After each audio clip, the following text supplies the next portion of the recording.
sandblasted parts.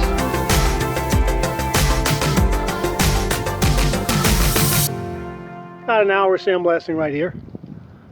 Still got a little more to go. All primered.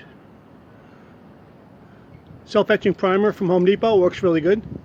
I used to use zinc chromate years ago, but the self-etching primer is really good. Kind of glues itself on, especially when you sandblast it first. So, assembly pretty soon.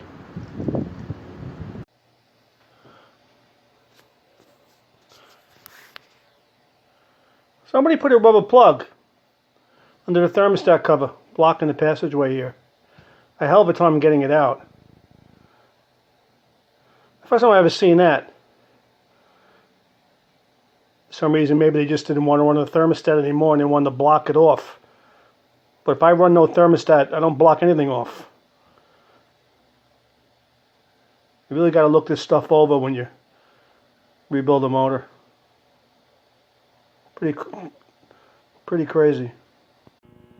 Here I'm decarbonizing the stainless baffle plate before I put it back on.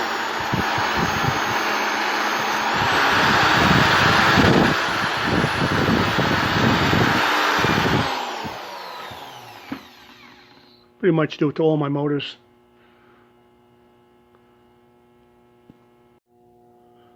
One of my favorite jobs. Taking off side covers.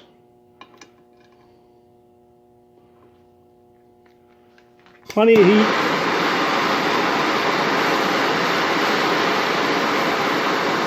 Again, the saltwater environment here. These covers been on, most of them since the motor was new. Most likely. Unless there was an exception, there was a repair done.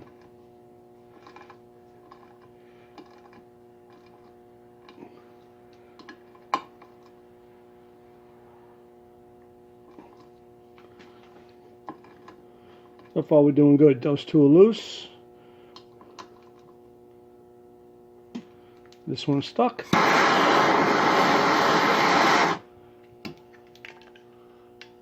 Map gas.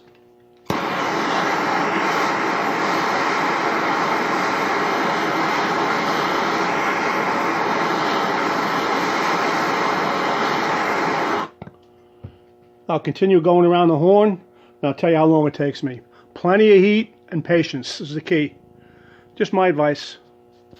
Well, I had to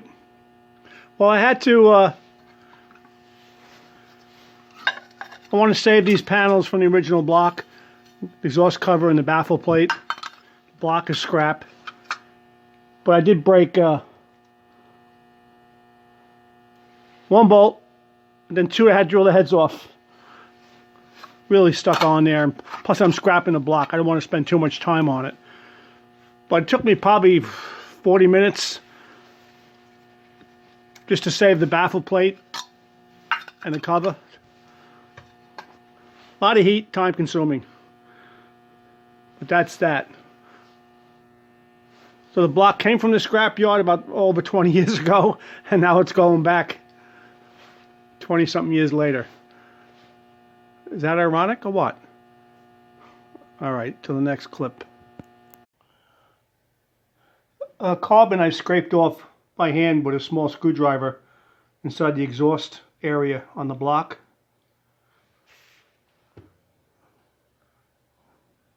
It's good to have that nice and clean.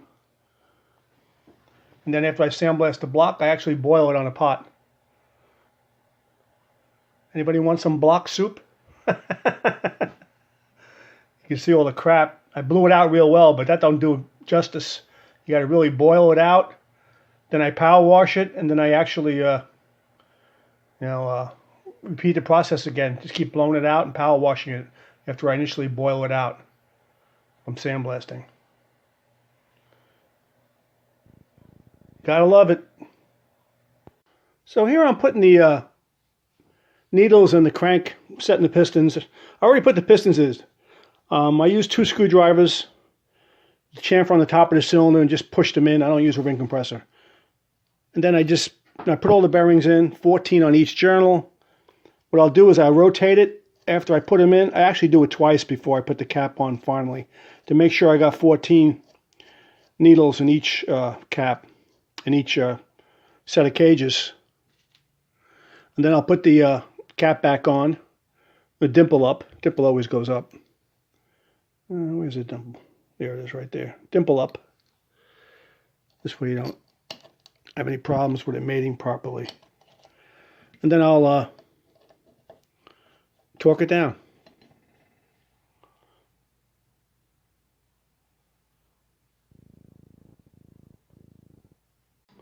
Here I'm torquing the bolts on the SpiderWeb motor. Original crank and pistons, different block. What I'll do is I'll bring it down slowly in increments from hand tight, going back to both sides.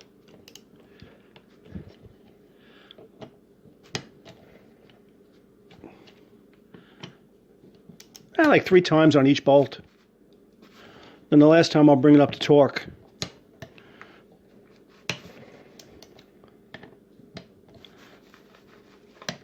That's it. Double check.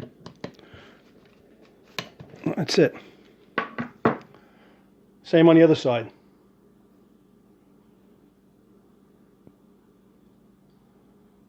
Same on the other side, meaning number 2 cylinder. Bring it down snug from hand tight. I already did it hand tight. A little bit tighter. Number 2 on that side. 2 on that side. 180 inch-pounds, folks.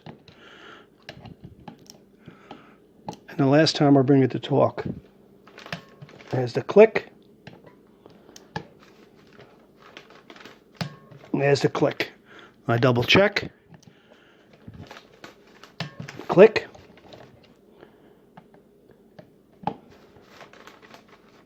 Okay, so this way I know it's properly torqued. And what you also want to do is check the alignment of the rod. Your finger shouldn't catch anything. Where the cap meets the rod, it's got to be flush. And same thing forward, backwards. But you can't, if you catch anything, your fingernail catches anything, or it's misaligned, do it again. And that's it for torquing the bolts. Pretty simple. I'll put a little sealant on the O-rings. I always do that. Top and bottom bearing. I already, what else? Yeah, now I'll clean this with lacquer thinner, the mating surfaces. And I use, you could use gel seal. You could use, I think, crazy glue, is it? No, thread lock. 518? Yeah. But I use Permatex. I got tired of buying the expensive OMC stuff for like, I don't know, $25 a tube. Ridiculous. But anyway, that's how you do it with the block. Well, here I'm going to put the side cover on. Got the mating surface all cleaned up. I come across a problem just now, which I didn't know. The block is apparently an older block, maybe 68. I think in 69 they changed it. They added 2 bolts to the side cover. But as far as I know, it's the same casting. So this is a later model, has the extra 2 bolts on the side cover. So I was simply going to hack them off. Or you just leave them on there. I'm pretty sure this is the replacement cover, even for the really old motors. They're all interchangeable.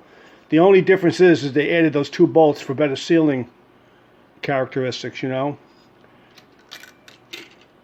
So this exhaust plate has the 1 hole, which is compatible to this block. This is the original one right here. Has the 3 holes for the later blocks. So I'm going to use the original style baffle. Everything else seems to be identical as far as all the holes. So I'm 99.9% sure they're interchangeable. And new gaskets, which I happen to have 2 of them. I was lucky. I got to buy some more. And I'm going to put this all together, snug it all up, and I'll get back.